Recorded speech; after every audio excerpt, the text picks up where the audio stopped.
Hi everyone, this is Claire at Restore Fitness Therapies and welcome to the second episode in our 5-part mini-series about poor upper body posture. We remembered yesterday that there are lots of different factors that cause poor upper body posture, so what we are focusing on is this shortening of the pec muscles and lengthening and weakening of the rhomboid muscles, which results in people having this classic kind of rounded posture. So today we're going to look at 3 really specific things that happen in day-to-day life that can result in this occurring, and these are all things that I see a lot in my clients. So I do a lot of postnatal work. So the first one, if you are a new mum and you are breastfeeding, you are likely to end up in this hunched up position here, which is quite common.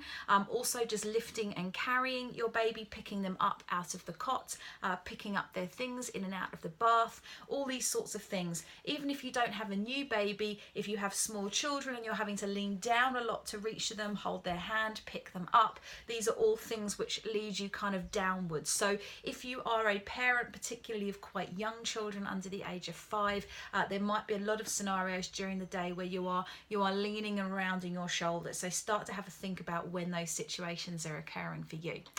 The second one, which happens for a lot of us, is that we all have a nice sofa, which is nice and comfortable, but they tend to be very soft. So when you sit into them, you kind of slouch back into them and you sink, and then your shoulders come and round out like this. So unfortunately, as comfortable as it feels at the time, really soft seating is not very good for our upper body posture. Something else to consider is when you are maybe sat at the dinner table as well, that your chair has good support. Again, it's very easy to kind of sit back in the chair and naturally the shoulders start to come forward. So I would always recommend to people that you actually sit on the very edge of your chair, because it forces your spine into a really good, what we call neutral position, and helps you to naturally sit upright, and then the shoulders start to fall back a little bit more naturally as well.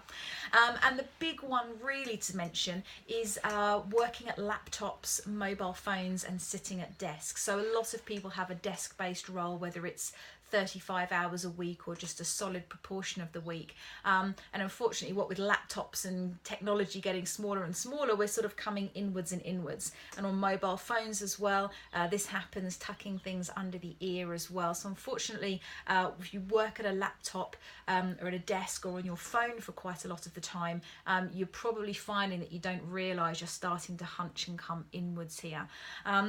If you do work in an office, it's well worth speaking to your occupational health advisor, because having the correct chair at the correct height, having your mouse set up correctly, having your keyboard set up correctly and your screen at the correct height are all going to help you stay in a good upper body posture. If your screen is at the wrong height, you're going to find you're looking upwards or downwards, which is going to affect your neck muscles here. If your mouse is too far away, you're going to have to start leaning for it. If your keyboard is too wide or too narrow, that's going to affect your upper body.